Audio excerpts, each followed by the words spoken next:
E aí galera, tudo bem? Hoje eu vou falar sobre o corpo.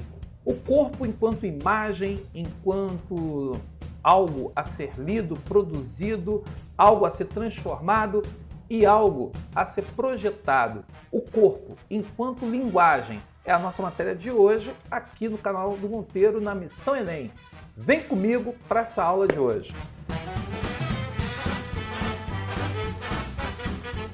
Salve galera, tudo bem? Meu nome é Sérgio Monteiro e hoje eu vou falar sobre a linguagem do corpo. A linguagem do corpo tem a ver com a competência da área 3. Então aí a gente tem que entender que nessa competência ele quer compreender e usar a linguagem corporal como relevante para a própria vida, integradora social e formadora da identidade. Nós vivemos numa sociedade de consumo e essa sociedade, ela, dentro de um plano cultural, histórico, ela vai forjar o corpo dentro de determinados objetivos, determinadas missões e vai estabelecer para a gente essa coisa do corpo enquanto uma construção social, o corpo como identidade de grupo, o corpo como produto econômico e o corpo a ser invejado, desejado e até mesmo o corpo martirizado. Tudo isso vai ser explorado dentro do Enem, que vai falar da propaganda do corpo, que vai falar sobre o metabolismo do corpo, a indústria que explora o corpo em todos os sentidos e que faz com que você acabe vivendo numa sociedade cheia de pudores, culpas e outras cositas más. E aí que está a grande questão, né? As 3 habilidades dessa competência diz, a habilidade 9, reconhecer as manifestações corporais de movimento como originárias de necessidades cotidianas de um grupo social. Você já observou quantas páginas no Instagram há pessoas exibindo seus corpos e falando sobre a relação do dia a dia com o corpo? Você já viu como que essas manifestações se espalham, se propagam e tem cada vez mais seguidores? Nesse período de pandemia, quantas pessoas começaram a fazer yoga, quantas pessoas começaram a fazer ginástica, quantas pessoas começaram a fazer atividades físicas dentro desse cotidiano, dentro dessa nova realidade e que exigia das pessoas uma ocupação do tempo e do espaço e principalmente ocupação da mente. Você tem aqui reconhecer a necessidade da transformação de hábitos corporais em função das necessidades sinestésicas. Então aí é uma outra questão que aparece muito na prova do Enem e que pede que você, ao ler o texto, reconheça essas necessidades e saiba como trabalhá-las, como entendê-las, para poder até você se autocompreender. E a habilidade 11, reconhecer a linguagem corporal como meio de interação social, considerando os limites de desempenho e as alternativas de adaptação para diferentes indivíduos. Quer dizer, por mais que o cara queira ter o corpo do Ken, ele não vai ser o Ken, ele vai ser o quando, mas o Ken nunca. Horrível, né? Ele, no caso, a garota tem uns programas de plástica na internet e tem uns programas na TV a cabo que você vê, né, as pessoas com paranoias do nariz perfeito, da cabeça perfeita, da orelha perfeita, do queixo perfeito, e que é uma questão ideal, nunca vai ser uma coisa real, porque o ideal é uma coisa que só existe no plano das ideias. Mas essa questão do corpo, pessoal, a gente, como um todo, a gente tem que entender que hoje existe a indústria do fitness, você tem a indústria das pílulas, você tem a indústria dos cosméticos, a indústria da cirurgia plástica, o Instagram com aqueles perfis que deixam você perfeito. Muita gente passa a querer ter aquela imagem que o filtro construiu. E aí ela entra numa ânsia de querer, e ela perde uma noção da realidade. Então isso daí, pessoal, o Enem cobra, porque isso daí envolve uma questão cotidiana, uma questão cultural, uma questão social, e no momento que você globaliza valores, o corpo é uma das coisas que acabam sendo vítimas e alvo dessa globalização. E aí, o que vai acontecer? Eu separei 3 questões aqui que vão mexer com dança, outros vão mexer com a questão do exercício e com outras, com a propaganda mesmo. E essa questão está aqui, né? Nós temos a foto aqui dentro de mim. Você está vendo o pé aqui, aí você tem 2 imagens aqui, 2 papéis colados na sola do pé. E aí vem o texto 2. A body art põe o corpo tão em evidência e submete a experimentações tão variadas que sua influência estende-se aos dias de hoje. Se na arte atual as possibilidades de investigação do corpo parecem ilimitadas, pode-se escolher entre representar, apresentar ou apenas evocar o corpo. Isso ocorre graças ao legado de artistas pioneiros. Então veja bem, o corpo como instrumento da obra de arte, o corpo sendo usado como modelo da arte, isso daí é uma questão que foi a partir da evolução do tempo. Eu me lembro que eu estava no museu e passei em frente a um quadro que tinha uma mulher gordinha, suas gordurinhas aqui laterais, e uma aluna que estava, o grupo de alunos, uma aluna virou e falou: professor, pô, a mulher gordinha? Eu falei, o padrão de beleza num determinado momento são mulheres com esse tipo de corpo. Hoje vocês, por conta de uma indústria que vai falar que você tem que ser magra, que você tem que ter um corpo invejado, você muitas vezes, em busca desse ideal, você perde a sua própria identidade. Por exemplo, você vê a Adele, cantora. A Adele, ela sempre foi aquela mulher com aquele vozeirão, gordinha. E de repente eu olho para a Adele hoje, eu não reconheço a Adele. A Adele para mim está completamente uma outra pessoa. E aí você fala, pô, você é contra? Não, eu só acho que a pessoa ela tem que ver, né? Eu não sei qual foi a história da Adele, mas eu acho que a pessoa tem que entender que há pessoas que não nasceram para ser magras. E elas não serão magras. E há pessoas que nasceram para ser magras. Então não adianta ela querer engordar porque ela vai ficar sendo magra. E não adianta o cara querer ser magro que ele não nasceu, o corpo dele, o biotipo, toda a estrutura, a história de vida dele não é aquela. Então assim, você cuidar da sua saúde, você pode ser um gordo que cuida da saúde, vai ao médico, cuida, faz exercício funcional, controla as taxas. Você pode ser um gordinho saudável. Não adianta você ser um magro doente, que aí é um problema. E aí, quando você vê as obras de arte, a partir do tempo, daquela harmonia, da simetria das obras clássicas, para uma coisa mais realista, para uma coisa mais que vai estar próxima a outras representações que fogem do ideal, a arte sempre esteve presente. Então aqui, nos textos, a concepção de body art está relacionada à intenção de, olha só, estabelecer limites entre o corpo e composição. Ele não fala aqui experiências tão variadas que sua influência estende-se aos dias de hoje. Então ele não está limitando. E aí, depois ele continua. Se a arte atual, as possibilidades de investigação do corpo parecem ilimitadas, veja, ele não está falando de limite, ele está falando sempre de algo maior. Pode-se escolher entre representar, apresentar ou ainda apenas evocar o corpo. Isso ocorre graças ao legado dos artistas pioneiros. Então, esse estabelecer limite está errado. B. Fazer do corpo um suporte privilegiado de expressão. Então, veja bem, quando ele diz que o corpo ele pode representar, apresentar ou apenas evocar, aí você está dando esse suporte privilegiado de expressão. Então, o corpo é usado para servir das mais diferentes formas de expressão. Então, seria a letra B. Na C, discutir políticas e ideologias sobre o corpo como arte. Ele aqui não fala de políticas do corpo, então ideologias como arte. Ele está falando do corpo usado como uma forma de representar, de apresentar, mas eu não falo de políticas e ideologias. Estou indo além do texto. Compreender a autonomia do corpo no contexto da obra. Veja bem, o corpo é usado para apresentar, não para ser autônomo, para ser independente. Está errado isso. Destacar o corpo do artista em contato com o espectador. Como assim destacar o corpo do artista em contato com o espectador? Aqui não está falando dessa interação. Ele fala do corpo como suporte da arte, como representação da arte, como apresentação da arte. Ele não fala de contato. Então aqui estaria errada. Então a resposta aqui é letra B. Fazer do corpo um suporte privilegiado de expressão. Essa aí foi a primeira questão, uma questão de intertextualidade. Aí eu tenho a questão número 2. Desculpa a letra ter ficado pequena aí, galera. Emagrecer sem exercício, pô, é o que todo mundo quer, né? O sonho da pessoa que quer emagrecer é não ter que fazer, esforço zero para alcançar o máximo de resultado. Isso daí é complicado. Mas vamos lá.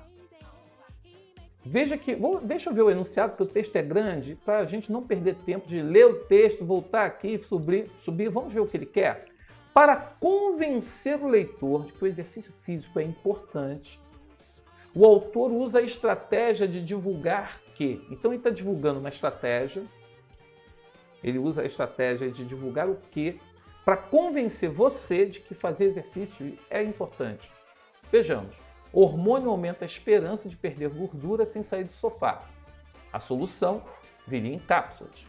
E aí ele bota o seguinte: o sonho dos sedentários ganhou um novo aliado. Um estudo publicado na revista americana Nature em janeiro sugere que é possível modificar a gordura corporal sem fazer exercício. Pesquisadores da Dana-Farber Cancer Institute e da Escola de Medicina de Harvard dos Estados Unidos isolaram em laboratório a irisina, hormônio naturalmente produzido pelas células musculares durante os exercícios aeróbicos, como caminhada, corrida ou pedalada. A substância foi aplicada em ratos e agiu como se eles tivessem se exercitado, inclusive com efeito protetor contra a diabetes. O segredo foi a conversão da gordura branca, aquela que estoca energia inerte e estraga nossa silhueta em marrom, mais comum em bebês e praticamente inexistente no adulto. Esse tipo de gordura serve para nos aquecer, e esse processo gasta uma energia tremenda. Com efeito colateral, afinaria nossa silhueta. Olha aí, tá bom, né? Só que até agora ele não falou da questão do exercício físico, né? Ele não está convencendo, só está falando, descrevendo a atuação do hormônio. A expectativa é que o hormônio funcione da mesma forma em humanos. Surge em breve um novo medicamento para emagrecer. Mas, olha o mais aí, oposição. Até agora ele falou de coisas que seriam boas para a gente, mas ele estaria longe de substituir por completo os benefícios da atividade física. Possivelmente, existem muitos outros hormônios musculares liberados durante o exercício e ainda não descobertos, diz o fisiologista Paul Cohen, professor assistente da Universidade de Pittsburgh, dos Estados Unidos. A irisina não fortalece os músculos, por exemplo, e para ficar com aquele tríceps de fazer inveja, só o levantamento de controle remoto não daria conta. Então, o que ele está me dizendo aqui? Primeiro, existem outros hormônios musculares liberados durante o exercício, não é só um. Segundo, a irisina fortalece os músculos. Sim, mas para ficar com o tríceps desenvolvido, cara, você vai ter que levantar peso. Então, veja, os hormônios prometem afinar a tua silhueta, mas músculo, forma física, aí que tá, né? Qual a estratégia que ele usa para, no caso aí, divulgar que a falta de exercício físico não emagrece, desenvolve doenças. O problema é desenvolvimento de doenças. Ele não fala isso. Então tá fora. Se trata de uma forma de transformar a gordura branca e marrom e de emagrecer. Se trata, quer dizer, ele usou essa questão aí para não fazer exercício, né? Isso é do hormônio. Ele está falando que a estratégia que ele usou para falar do exercício físico. Isso aqui não é um argumento do exercício físico, então está errado. A irisina é um hormônio que apenas é produzido por exercício físico. Bem, eles aí no caso não seriam produzidos. Esse aí não é o argumento. Eu estou falando, aqui está falando da substância, não está falando do exercício físico. O exercício é uma forma de afinar a silhueta para eliminar a gordura branca. Olha só, esse não é o argumento que ele usa. Mas se produzem outros hormônios, quer dizer, como ele diz, que durante o exercício físico são produzidos outros hormônios, isso ele diz, e há outros benefícios com o exercício, quer dizer, do tipo, se você quer ter o tríceps do tamanho, aquele tríceps grande, quer ter aquele corpo, você vai ter que chegar e fazer exercício. Então é a letra E. A letra E é o que está falando sobre os argumentos que ele utiliza, que estaria nessa parte final aqui do texto, quando ele fala possivelmente e vem até não daria conta. Esse período final aí atende ao enunciado, por isso que a resposta é letra E. Tenha cuidado na prova do Enem, que você tem que... Eu até aconselho, leia o enunciado para ver o que ele quer. Por quê? A resposta, se você não fizer o que ele está pedindo, você vai encontrar... qualquer uma dessas informações que está aí, está no texto. A questão é que as 4 primeiras da A a D está falando do hormônio. E ele está querendo que você fale do exercício físico, que é somente a letra E, trazem os argumentos que divulga aí, a estratégia que ele usa para te convencer que você tem que fazer exercício físico. Então a letra E, meus amigos, é a resposta. Logo, eu tenho aqui uma terceira possibilidade. uma terceira questão aí. Educação para a saúde mediante programas de educação física escolar. Vamos ver o que ele está querendo? A educação da saúde pressupõe, veja bem, educação para a saúde. Para que você tenha saúde, pressupõe a adoção de comportamentos com base na interação de fatores relacionados a... Veja bem, para que eu tenha saúde, que tipo de comportamento eu tenho que adotar, tenho que ter aí? Eu vou ter que procurar isso no texto. A educação para a saúde deverá ser alcançada mediante interação de ações, está falando aí, com base na interação de fatores relacionados à interação de ações que possam envolver o próprio homem mediante suas atitudes frente às exigências ambientais representadas pelos hábitos alimentares, estado de estresse, opções de lazer, atividade física, agressões climáticas, etc. Dessa forma, parece evidente que o estado a ser saudável não é algo estático. Pelo contrário, torna-se necessário adquiri-lo e construí-lo de forma individualizada constantemente ao longo de toda a vida, apontando para o fato de que a saúde é educável e, portanto, deve ser tratada não apenas com base em referenciais de natureza biológica e higienista, mas, sobretudo, em um contexto didático, pedagógico.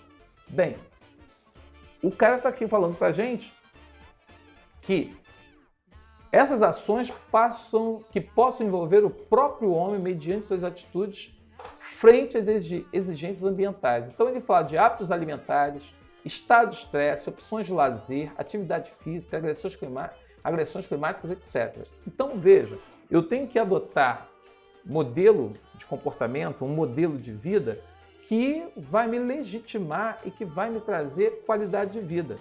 E aí que está, falar da adoção de programas de lazer, bem, não é só lazer, tem atividade física, tem a questão dos hábitos alimentares, opção de dietas balanceadas é só um dos fatores, programa de lazer é só uma, constituição de hábitos saudáveis.